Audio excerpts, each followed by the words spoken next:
It's good to have you join us for this Sunday sneak peek. We're getting ready for worship at Christ Lutheran Church for this weekend, June 14th. This will be our last weekend when we only do online worship. We will continue doing online worship, but we're getting back on campus on June 21. A letter has been sent to all the members of the church explaining some of the protocols, the logistics of what we're doing, that the sanctuary has been set up a little bit differently. We're distanced, so to speak, with some of the seating, but it looks good. We are putting in video, big screen TV on the patio for those who are more comfortable outside. Before doing this recording, I was just over helping Zane drill through some walls to get the video cabling where it needs to be. So we're on track for June 21. So this weekend, we continue our series, This is Jesus, His Words and Deeds That Bring Real Life.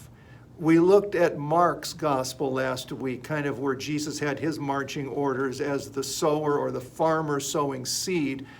This weekend, we're looking at Matthew chapter 5, where Jesus is sort of explaining his marching orders as a teacher of God's wisdom and God's grace, the Sermon on the Mount. We're going to start with the Beatitudes.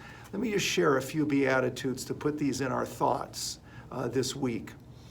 Jesus said, this is Matthew 5, "Blessed are the poor in spirit, for theirs is the kingdom of heaven. Blessed are those who mourn, for they will be comforted. Blessed are the meek, for they will inherit the earth. Blessed are those who hunger and thirst for righteousness, for they will be filled." We'll get back to that in a second. "Blessed are the merciful, for they will be shown mercy. Blessed are the pure in heart, for they will see God.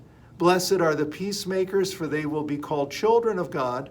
Blessed are those who are persecuted because of righteousness, for theirs is the kingdom of heaven. Blessed are those who hunger and thirst for righteousness, for they will be filled." Have you ever been starved? I mean, really hungry. You need a burger or a steak or a big plate of pasta. Maybe you're hungry to win a game. Maybe it's sports. Maybe it's a table game. You just like to win. Maybe you're hungry for the love of that someone special in your life. Hungry for righteousness? Not usually. That's usually not what we're starved for or hungry for. We don't hear about that too often. And we must proceed carefully here. Christians are not to get hungry for self-righteousness. That's probably easier than hungering for righteousness. We're not to be prickly or perfect or proud about our morals. No, Christians growing closer to Jesus, who hunger and thirst for righteousness, want what he wants. They want God's victory over evil to be complete soon, even now. They hunger for the end of trouble, for the full measure of God's righteousness. We've been locked down. We've been watching the riots. We've mourned with the family of George Floyd over his murder.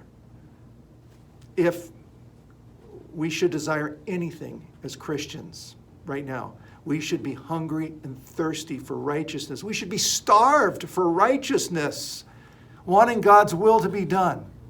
So this week, we're going to talk about the Beatitudes, about getting hungry and thirsty for righteousness. And then, as we worship together, we'll pray the Lord's Prayer as we always do. And you know what we pray when we pray the Lord's Prayer? Your will be done on earth as it is in heaven. If you pray that with passion, that's demonstrating a hunger and a thirst for righteousness.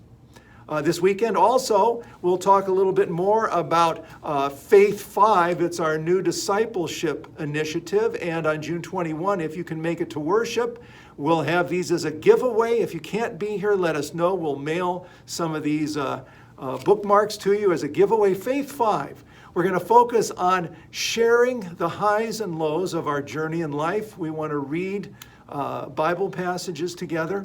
We want to talk about how the Bible reading might relate to our highs and our lows. We want to pray for one another, especially with our highs and our lows, and we want to bless one another.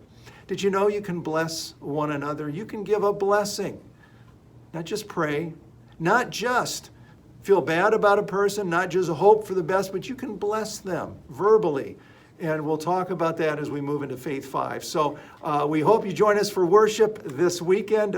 God's blessings to you.